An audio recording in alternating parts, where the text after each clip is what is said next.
저에겐 늘 고민이 하나 있었습니다. 하나님은 모든 것을 갖고 계신 전능하신 아버지인데 자녀들인 우리는 왜 항상 부족하고 어려운 삶을 사는 것일까?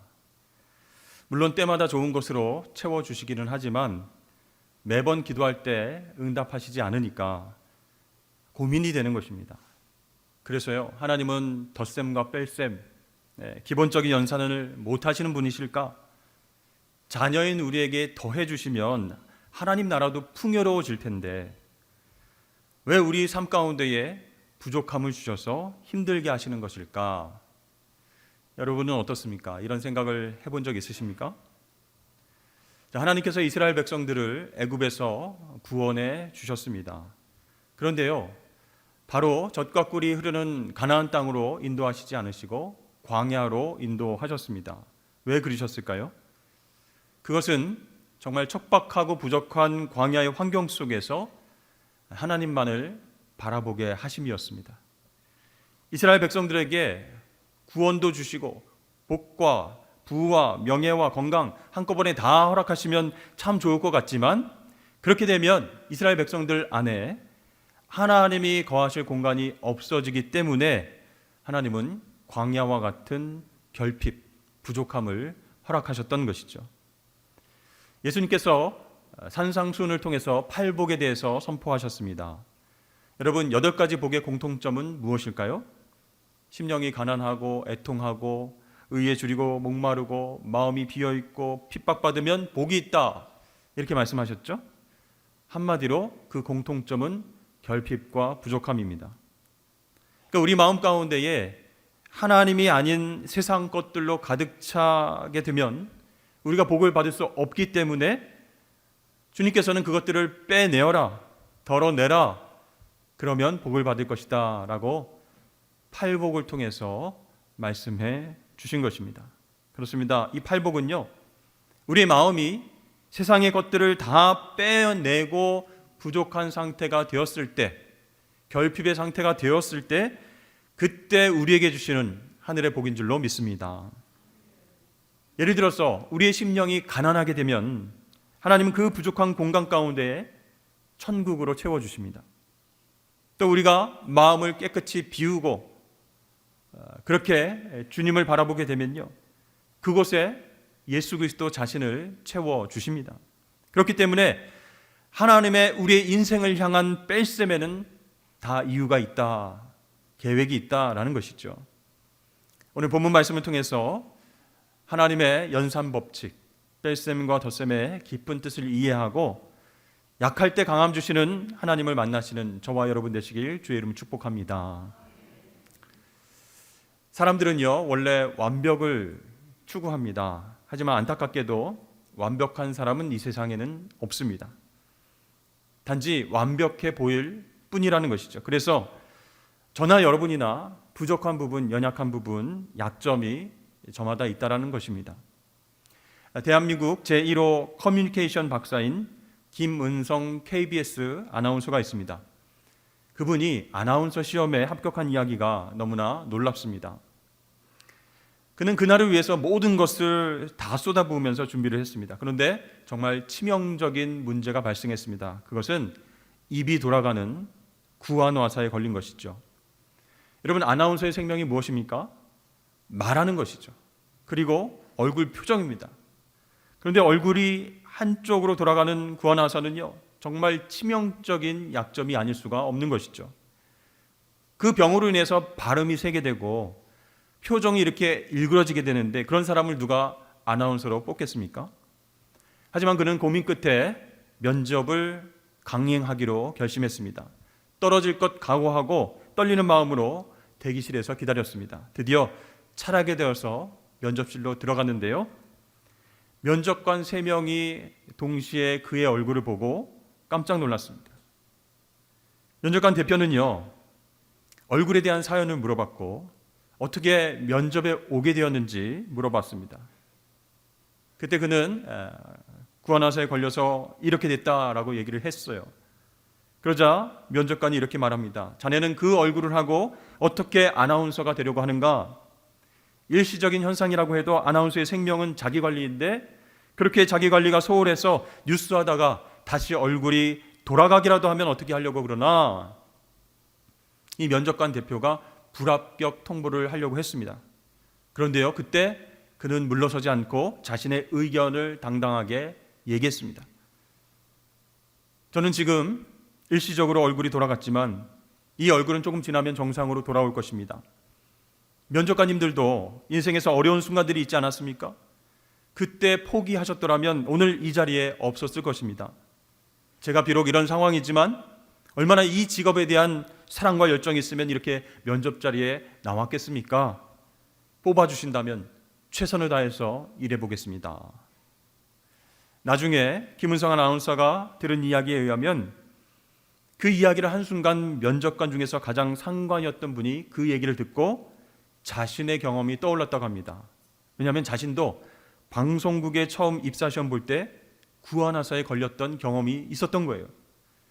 자신이 겪었던 끔찍한 고통들, 마침내 합격했을 때 그 기쁨, 그 이후에 어떤 마음으로 아나운서의 일을 감당했는지 옛날 기억들이 떠오르면서 자신의 옛날 모습을 보는 것 같아서 궁휼한 마음이 생기더랍니다. 대장 면접관은요, 그 젊은이의 당당한 모습과 가능성을 보고 아주 최고 점수를 줬습니다. 옆에 있던 면접관들은 어떤 점수를 줬을까요? 리더를 따라서 최고 점수를 줬습니다. 결국 김은성 아나운서는 수석 합격을 하게 되었다는 얘기죠. 여러분, 이처럼 우리의 연약함과 부족함은요, 때로 사람들의 마음을 움직이는 소통의 도구가 된다는 것이에요.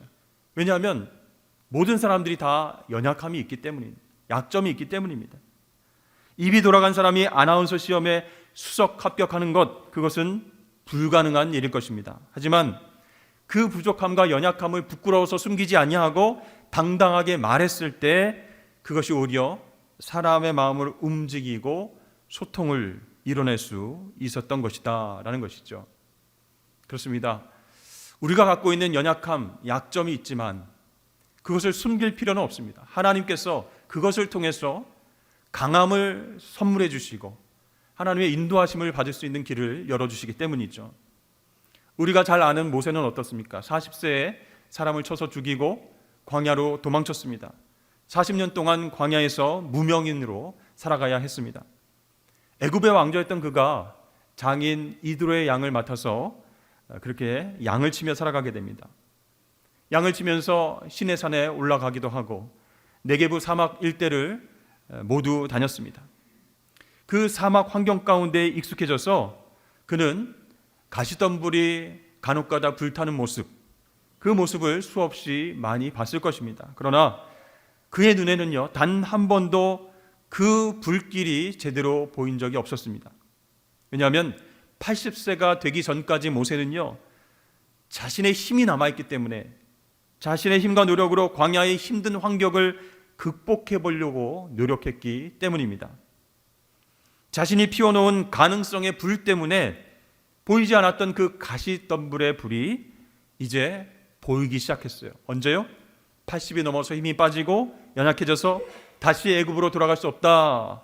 그 가능성의 불이 꺼졌을 때 하나님께서 가시덤불 가운데에 불꽃으로 임하는 것을 바라보게 됐다라는 것입니다. 야곱은 어떻습니까? 야곱은 야복강가에서 고민하다가 죽을 지경이었습니다. 평생을 성공을 바라보면서 달려왔던 야곱이요, 야복강가에서 멈췄습니다. 그렇게 멈췄기 때문에 야곱은 그곳에서 하나님을 만날 수 있었습니다. 그런데요, 하나님을 만났을 때에도요, 아직 자신의 힘과 능력을 의지하는 불꽃이 남아 있었습니다. 그래서 천사와 막 씨름을 하는데 결판이 나지 않는 거예요. 어떻게든 내 힘으로 천사를 이겨서 축복을 받아내고 싶은 그 욕심이 아직도 남아 있었습니다. 그래서 야곱은 아마 씨름을 하면서 하나님께 이런 기도를 했을 것입니다. 하나님, 저 형 에서가 저를 죽이려고 쫓아오고 있습니다. 하나님께서 저를 도와주셔야겠습니다. 보호해 주셔야겠습니다. 제가 평생을 열심히 일해서 얻은 전 재산을 형에게 먼저 뇌물로 보냈습니다. 그런데요, 그 전 재산과 가족들 다 뺏기고 나중에 형 에서가 내 목숨도 빼앗아가면 어떻게 합니까? 하나님, 나를 도와주십시오. 축복해 주십시오. 만약 그렇게 하지 않으신다면 이 두 발로 저는 냅다 도망치겠습니다. 그러니까 야곱은 아직도 하나님을 신뢰하지 못하고 있었습니다. 자신의 목숨을 보호하기 위해서 마지막에는 자신의 두 발을 의지하여서 도망칠 생각을 했던 것이죠. 그때 천사가 야곱을 쳤고 그는 다리를 절게 됐습니다. 남아있었던 희망, 두 발이 고장나서요, 이제 달리지 못하는 불구가 된 것입니다. 여러분, 하나님께서는 왜 야곱의 기도에 이렇게 응답하셨을까요? 더 빠른 발, 더 건강한 육체, 그것을 주셔도 모자를 파네 왜 하나님은 야곱의 다리를 못 쓰게 만드셨습니까? 그것은요, 위기의 상황 가운데서 도망칠 수 있는 그 마지막 희망인 그 다리를 치심으로 말미암아 하나님을 볼 수 있는 눈을 열어주시기 위함이었습니다. 야곱은 그 이후로 비록 다리를 쩔뚝이게 되었지만 분이엘, 하나님의 얼굴을 대면하여 보는 축복을 누리게 되었다라는 것이죠. 여러분, 하나님은 가끔씩 우리가 붙잡고 있는 이 세상적인 가능성을 끊어버리고 정신 차리라고 찬물을 확 부으실 때가 있습니다. 그래서 우리의 가능성은 제로로 만드시고 하나님은 온전히 100% 의지하게끔 만드실 때가 있는 것이에요. 저와 여러분 가운데도요, 아직도 남아있는 약간의 가능성, 만족이 있습니다. 그런데 그것이 다 나쁜 것은 아니죠. 삶의 원동력이 될 수 있고 동력이 될 수 있습니다. 그러나 그것이 하나님을 의지하는 것을 방해할 때에 하나님은 그것을 빼내어 버리실 때가 있다는 것입니다. 의도적으로 우리를 부족함과 연약함의 자리로 인도하실 때가 있다는 것이죠. 그러면 여러분, 우리가 하나님의 도우심과 인도하심으로 신앙생활을 잘 하려면 뺄셈을 잘해야 됩니다. 우리 마음 가운데 헛된 바람이 들어가지 않았는가? 교만의 바람이 계속해서 차지 않았는가? 그것을 계속 빼어낼 때에, 우리 마음 가운데 빈 공간을 마련할 때에 그곳에 하나님께서 임재하시고 하나님의 능력으로 채워져서 하나님을 바라보게 될 줄로 믿습니다. 사도 바울은요, 복음 전하는 사명에 열심으로 모든 것을 바친 사람이었습니다. 그런데 그에게 육체의 가시가 있었습니다. 학자들은 그것이 간질이다, 눈병이다 이렇게 추측하기도 합니다. 그러니까 복음을 전하다가 갑자기 쓰러질 때가 있는 거예요. 전도를 하다가, 예수님을 전하다가 육체의 가시, 질병 때문에 그것을 멈춰야 되는 순간도 있었다는 것입니다. 아무리 믿음 좋은 바울 사도도 육체의 고통에는 별 수가 없었던 것 같습니다. 그래서 하나님 앞에 철야 기도도 하고 금식 기도도 하고 간절히 3번이나 기도했습니다. 더군다나 바울은 어떤 사람입니까? 신유의 은사까지 받은 사람이죠. 그가 안수하면 귀신이 떠나가고요, 창틀에서 졸면서 떨어진 그 청년이 다시 살아나고요, 병에서 신음하는 사람들이 회복되는 놀라운 역사가 있었습니다. 그러니까 자신의 육체의 가시에 대해서도 강한 믿음을 갖고 기도하면 나을 수 있다, 이렇게 믿었던 것 같습니다. 그런데 하나님은 이 바울의 간절한 기도를 거절하셨습니다. 그에게 돌아온 응답은 안 돼였습니다. 하나님 위해서 목숨 걸고 사명을 감당하고 있는데 하나님 좀 고쳐주시면 안 될까요? 그래서 노라고 하신 하나님께 섭섭한 마음이 들었을 수도 있습니다. 그러나 바울은 하나님께 실망하거나 하나님께 돌이키지 않았습니다. 하나님의 거절이 바울에게는요, 보석보다 더 귀한 응답일 수 있다라는 것을 믿었기 때문이죠. 그래서 바울은요, 2가지의 기도 응답을 받았습니다. 오늘 본문 말씀 보니까 첫 번째, 하나님께서 육체에 가실 그 가시를 주신 이유를 바울이 깨달았던 것입니다. 그 이유가 무엇일까요? 큰 은혜 속에서 얻은 바울의 영향력과 인기가 자칫하면 교만과 자만으로 변질될 가능성이 있었기 때문입니다. 그 교만이요, 바울의 인격과 사역에 올무가 될 수 있는 가능성이 있었다는 것입니다. 사실 바울 사도는 신령한 세계까지 경험했습니다. 삼층천을 다녀왔습니다. 신유의 은사로 많은 사람들을 질병에서 해병시켜 주었습니다. 어디를 가나 그의 영향력은 굉장했습니다. 인기가 너무 좋았습니다. 심지어 그리스 신화에 나오는 신처럼 그를 숭배하려고 따라오는 사람들도 종종 있었습니다. 여러분, 우리 학창 시절에 학생들 중에서 어떤 학생들이 주로 교만해지던가요? 머리가 굉장히 좋은 친구들 있죠. 그다지 노력을 많이 안 해도 공부를 잘하고 성적이 잘 나오는 학생입니다. 그런 학생들이 교만해질 수 있어요.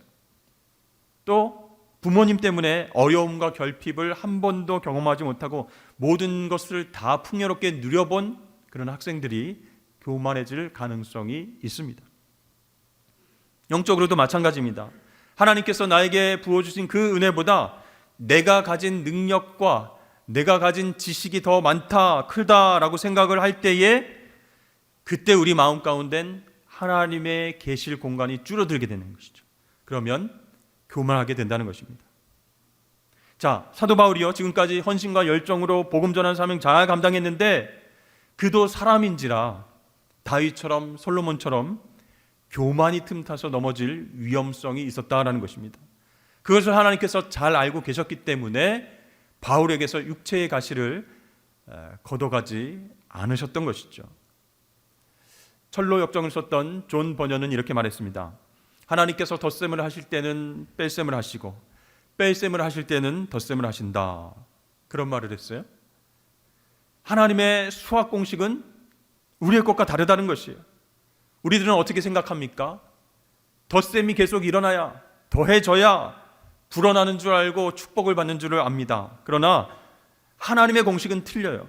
우리 가운데 뺄셈을 잘할 때에 그 가운데에 하나님의 은혜와 복을 채워주시는 그런 비결을 우리에게 알려주시는 것이죠.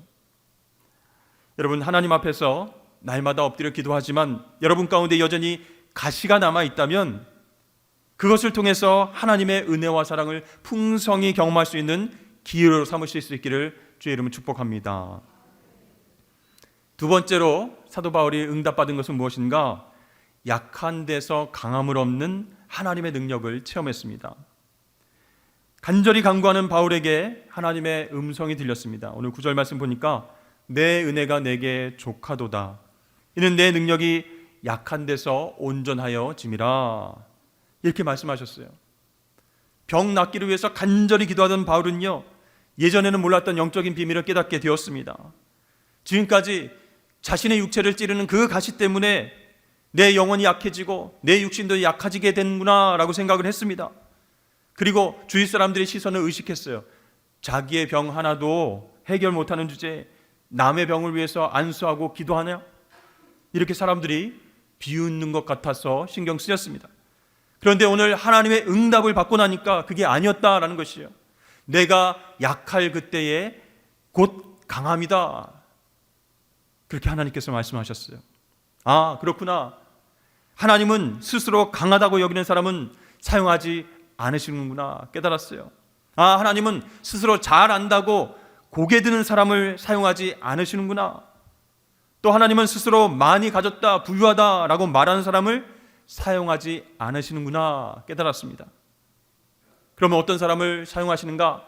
하나님 없이는 한순간도 살 수 없다고 고백하는 사람. 이제껏 내가 산 것이 하나님의 은혜입니다 고백하는 사람. 앞으로도 하나님 나와 함께 하시기를 바랍니다 기도하는 사람. 이런 사람들을 하나님께서 들어 쓰시고 세상이 감당치 못할 능력의 도구로 사용하시는 줄로 믿습니다. 바울이 그것을 깨달은 것이에요. 여러분, 지금 여러분들을 찌르고 있는 가시가 무엇이든 그것 때문에 내가 약해졌다고, 내가 죽겠다고, 하나님 원망스럽다고 그렇게 불평불만하지 마시길 바랍니다. 하나님은요, 저와 여러분들의 연약함과 부족함을 통해서 하나님을 바라보고 하나님만을 의지하기를 원하십니다. 여러분, 요셉의 이야기 잘 아시죠? 애굽의 노예로 팔렸다가 보디발의 집에서 가정총무로 일하게 됩니다. 인정받았어요. 그런데 누명을 쓰고 감옥으로 또 내려가게 됩니다. 자, 그런 험난한 과정을 통해서 하나님께서 어떻게 요셉을 사용하셨는가? 요셉은요, 이집트의 애굽의 국방부 시스템과 국가 경영 수업을 그곳에서 받게 됐습니다. 감옥에 내려갔는데요, 거기 죄인들만 있는 것이 아니고 술 맡은 관원장, 떡 맡은 관원장, 고위 관리가 거기 있었던 거예요. 그래서 그들을 통해서 애굽이 상대하는 외국 나라들과의 외교에 대해서 듣게 됐습니다. 여러분, 노예로 있으면서, 죄수로 있으면서 이런 것들을 어떻게 듣고 배울 수 있겠습니까? 그런데 놀랍게도 그 과정을 통해서 국방과 내무와 외무부 업무 최고의 과외 수업을 듣는 그런 시간이 되었다라는 것입니다. 하나님께서 계획을 갖고 계셨어요. 그래서 애굽의 총리로 세우시기 위해서 그 어두운 상황 가운데서도 과외 수급, 최고의 훈련을 받을 수 있도록 하나님이 역사하셨습니다. 그러니까 요셉 인생에 있어서는 정말 어두운 시기예요. 뺄셈 기간입니다. 그 기간 동안 하나님께서 마련하신 최고의 덧셈 수업, 과외 수업을 받게 되었다는 것이죠. 그러니까 여러분, 그 기간은요, 절대로 신세 한탄하고 하나님을 원망하는 시간이 되어서는 안 된다는 거예요. 어떤 순간 어느 장소에서도 하나님의 뜻과 섭리가 있음을 믿고 요셉처럼 최선을 다할 때 그것이 나중에 합력하여 선을 이루게 되는 것입니다. 하나님께서 쓰시는 드라마 대본이 있어요. 그런데 우리가 주인공이 아닌 엑스트라로 나와서 하나님이 이 대본이 잘못됐습니다, 내가 삭제하겠습니다, 수정하겠습니다, 이럴 수 없다는 것이에요. 성실하게 그 장소, 그 시간에 머물면서 최선을 다해 순종하면서 배우면 하나님께서 그 모든 것들을 통해서 빛나는 순간이 오게 하실 줄로 믿습니다. 하나님께서 나를 이렇게 쓰시려고 그때 그런 훈련을 시키셨구나. 이런 고통과 어려움의 순간까지도 하나님이 훈련의 시간으로 최고의 과외 수업을 받게 하셨구나. 이렇게 깨닫는 순간이 오게 될 것입니다. 메지슨의 시 한 편을 제가 소개하겠습니다. 나는 나의 가시에 대하여 결코 감사하지 못했습니다. 나의 장미꽃에 대하여는 수천만 번이나 감사했지만 주님이 나에게 지워주신 십자가에 대해서는 한 번도 감사하다고 생각하지 못했습니다. 고난을 통하여 나의 인생 항로를 완성하신 사랑의 주님이시여, 이제 저에게 이 가시의 가치를 가르쳐 주옵소서. 그리하면 나의 눈물이 무지개 됨을 알겠나이다. 그리고 나서 나의 고난이 내게 유익이라고 말하게 하옵소서. 여러분, 이 메디슨의 기도가 저와 여러분의 기도가 되기를 바랍니다. 육체의 가시를 안고도, 부족함과 연약함을 안고도 가시 없는 사람보다, 풍족한 사람보다 더 크게 쓰임받는 하나님의 사람이 되시기를 바랍니다. 혹시 여러분들 가운데 물질이나 건강이나 관계, 여러 가지 분야에서 뺄셈의 역사를 경험하고 계신 분이 있으십니까? 그것 때문에 실망하고 절망하는 분이 혹시 계십니까? 그렇다면 그 연약함과 부족함 속에서 하나님의 섭리와 뜻을 찾으면서 한번 감사해 보십시오. 그러면 우리의 영적인 눈이 열리면서 하나님을 바라보게 될 것입니다. 우리 마음에 빈 곳이 생기면서 그곳에 하나님을 주인으로 모셔드리게 될 것입니다. 그렇게 약함을 자랑하시고 하나님께 쓰임받는 저와 여러분 되시길 주의 이름으로 축복합니다.